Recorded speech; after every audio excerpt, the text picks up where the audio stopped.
В общем, ребята, чат GPT бар ғой, мені жек көреді.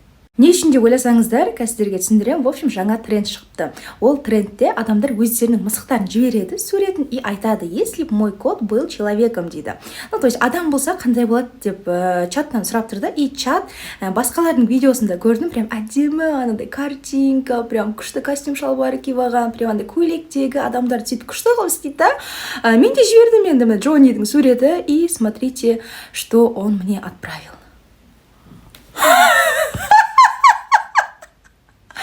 Это просто ужас, ребята. Мына суретті көрген кезде мен телефонды қалдырып кеткен, по идее. Загрузка болып жатқан кезде ше. Сосын келіп телефонды ашып қарасам, прям осы сурет шығып тұр ғой. Мен діріде қалдым, мен қорқып кеттім, вот честное слово. Қорқып кеткеннен кейін мен тағы да жаздым: ты гонишь, давай еще покрасивее, постатнее сделай, он же шотландец дедім, да енді давай нормально істесей дедім, да, потому что басқалардың видеоларында прям күшті картинкалар шығарып беріп жатыр.